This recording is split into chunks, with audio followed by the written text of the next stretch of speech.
सुप्रभात मंडळी. मी निलिमा पटवर्धन आणि आपण सध्या वाचत आहोत श्रमिकांच्या अनोख्या जगात हे श्री विवेक पटवर्धन लिखित पुस्तक. आपण विभाग 2 मधील प्रकरण 6 वाचत आहोत. खालच्या पुढे सुरू करते. अनेक भारतीय कंपन्यांनी असं दुटप्पीपणाचं धोरण स्वीकारलेलं आहे. पुण्यातल्या एका प्रसिद्ध कंपनीनं कामगारांशी नातेसंबंध उत्तम राखण्यासाठी भरघोस काम केलंय. त्यांच्या कर्मचाऱ्यांनी उद्योग क्षेत्रात सर्वात प्रागतिक अशी संघटना उभी केली होती. याच कंपनीनं बडोदा या ठिकाणी नवीन कारखाना उभारला. तेव्हा तिथले सगळे कामगार हे कंत्राटी होते. मी फक्त एका कंपनीबद्दल लिहिलंय, अशा मला अनेक कंपन्या ठाऊक आहेत. हिमाचल प्रदेशातलं बड्डी आणि केंद्रशासित प्रदेशातील सिल्वासा ही 2 औद्योगिक शहरं अशी दुटप्पी धोरणं राबवण्यात अग्रेसर आहेत. असं ते कसं वागू शकतात याचं एकमेव कारण म्हणजे ते त्यातून सही सलामत सुटू शकतात. कामगारांबरोबरच्या नात्यात प्रामाणिक वर्तन हा पाया असतो. प्रामाणिक वर्तन या शब्दाचा महत्वाचा पैलू म्हणजे धोरणं आणि हाताळण्याची पद्धत यातलं सातत्य. दुसरा पैलू म्हणजे न्याय्य वागणं. न्याय्य या शब्दात न्याय आणि प्रामाणिक असा अर्थ अभिप्रेत आहे. त्यात नैतिकदृष्ट्या योग्य आणि कायद्याला धरून वर्तन हे दोन्ही खूप महत्वाचं आहे. कर्मचाऱ्यांना आपल्याबाबत न्याय्य आणि प्रामाणिक वर्तन घडत नाही हे क्षणार्धात प्रतिक्षिप्तपणे कळतं. गमावलेली संधी. जागतिकीकरण आणि उदारीकरण यानंतर संघटनांनी ताकद गमावली आणि अनेक कंपन्यांना कर्मचाऱ्यांप्रती युनिटेरिस्ट दृष्टिकोनाकडे झुकायला संधी मिळाली. मात्र आधीची मानसिकता बदलणं खूपच अवघड असल्यामुळे ही संधी वाया गेली किंवा त्यांनी वाया घालवली असं म्हणता येऊ शकेल. आपण आणि ते किंवा आपल्यात सामील न करून घेणं, नॉन इन्क्लुसिव्ह दृष्टिकोन हे आधीच्या काळातल्या कर्मचाऱ्यांबाबतचं एक खास वैशिष्ट्य होतं. याचे परिणाम आपल्या सगळ्यांसमोर आहेतच. यातून परत एकदा कंपन्यांमध्ये हिंसात्मक वर्तनाचा प्रवेश झाला. ओपनिंग गेम मध्ये हलवलेल्या प्याद्यांचा समन्वय साधणं हे काम मिडल गेम मध्ये सुरू होतं. यात सुरुवातीची प्यादी प्रतिस्पर्ध्याकडून जिंकणं हे उद्दिष्ट असतं. कंपनीच्या बाबतीत सुरुवातीला हलवलेली प्यादी म्हणजे कर्मचाऱ्यांची मानसिकता. 90च्या दशकात आणि त्यानंतर एक मोठी संधी चालून आली. सगळ्यांना ती संधी साधता आली नाही. स्टेट बँक ऑफ इंडिया सारखे काही अपवाद होते. OP भट्ट या चेअरमन आणि मॅनेजिंग डायरेक्टरच्या नेतृत्वाखाली अनेक गोष्टींचं पुनरुज्जीवन झालं. मिडल गेम मधून संघर्ष निर्माण होतो. मिडल गेममुळे संघर्षाचे अनेक प्रसंग डोके वर काढतात. कंपनीची वाढ होत असताना नवीन आणि तरुण कर्मचारी भरती होतात. जॉर्ज ऑरवेल म्हणतो त्याप्रमाणे प्रत्येक पिढीला आपण मागच्या पिढीपेक्षा बुद्धिमान आणि नंतर येणाऱ्या पिढीपेक्षा जास्त समंजस आहोत असं वाटत असतं. तंत्रज्ञानात होणाऱ्या वेगवान बदलांमुळे तरुणांना वरदान मिळतं. यात तरुण आणि वयस्कर लोकांमधल्या दरीमुळे संघटनेवरही दुफळी माजते. संघटना अस्तित्वात नसली तरी या दुफळीची चाहूल लागतेच आणि यामुळे नुकसान होतं. कंपनीची नवीन शाखा वेगळ्या प्रकारचं आव्हान आणि धोके घेऊन येते. एक तर आधीच्या शाखेपेक्षा नवीन शाखा जास्त उत्पादनक्षम असते. बऱ्याचदा या शाखेला प्राप्तिकरात सवलती मिळतात. थोडक्यात नवीन शाखेत उत्पादन काही प्रमाणात हलवलं जातं. यामुळे जुन्या शाखेला एक धोका संभवतो. तो अस्तित्वाचाच धोका असतो. यात कामगार संघटनेचं आगमन अपरिहार्य होतं. संघटना आत आली नसेल तर या आधीच्या शाखेतले कर्मचारी नवीन शाखेत कसं सगळं आबाद चालू आहे अशा कथा ऐकत असतात. त्यामुळे केवळ कर्मचाऱ्यांमध्ये नव्हे तर मॅनेजरांमध्येही फूट पडते. कंपनीची पुनर्रचना होत असताना किंवा कंपनी दुसऱ्या कोणी विकत घेऊन ताब्यात घेतानाही हेच चित्र दिसतं. SBU पैकी काही जण इतरांपेक्षा जास्त महत्वाचे आहेत अशी स्थिती निर्माण होते. सर्वसमावेशक असणं करणं किंवा समावेशक नसणं हा खेळ अनंत काळासाठी सुरू राहतो. अशा वेळी नेतृत्वाचा कस लागतो. मिडल गेम मध्ये सर्वसमावेशकता ही कंपनीतली एकसंघता आणि कंपनीचं यश यासाठी निर्णायक ठरते. End game.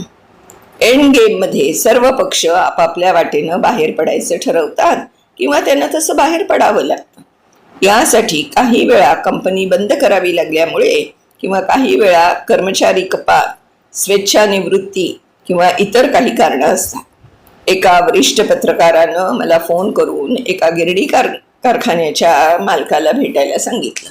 तेव्हा तिथे प्रदीर्घ काळ संप सुरू होता. मी त्या मालकाला भेटलो आणि त्यानं मला सरकारमधल्या काही लोकांची भेट घडवून द्यायची विनंती केली.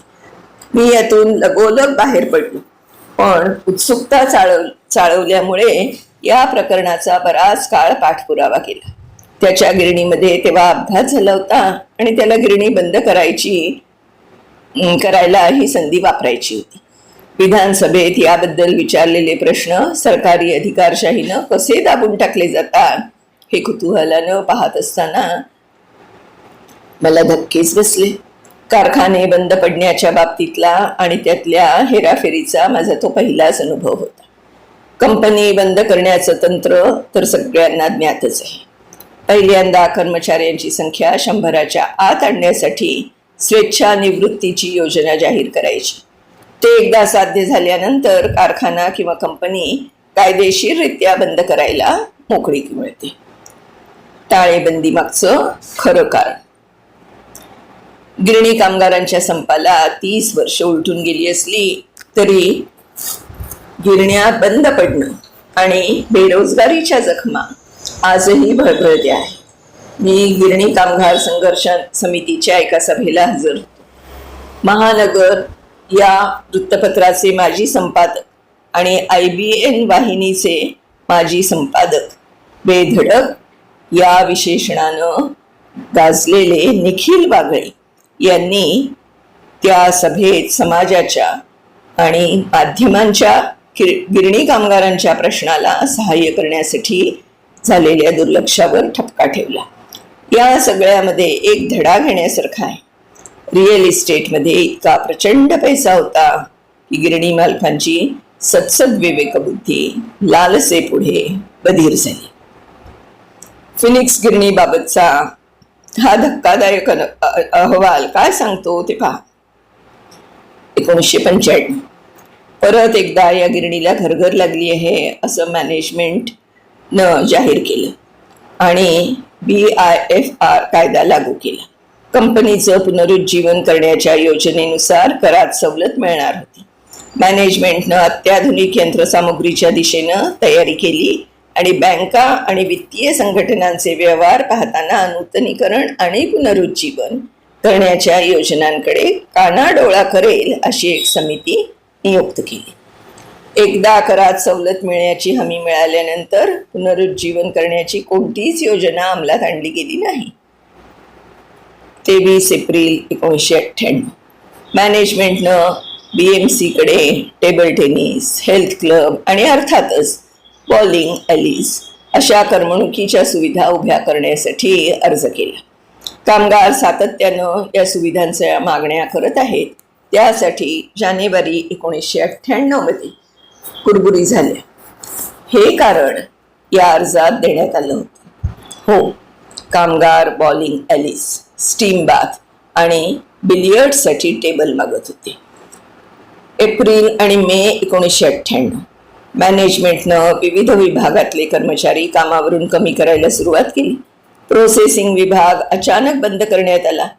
गिरण्यांमधली 2री आणि 3री कामाची पाळी बंद करण्यात आली. जुलै 1998 गिरणी कारखान्यानं बंद केलेले विभाग ताबडतोब सुरू करावेत आणि कामगारांना पुन्हा भरती करून घ्यावं असा लेबर कोर्टाचा आदेश दिला.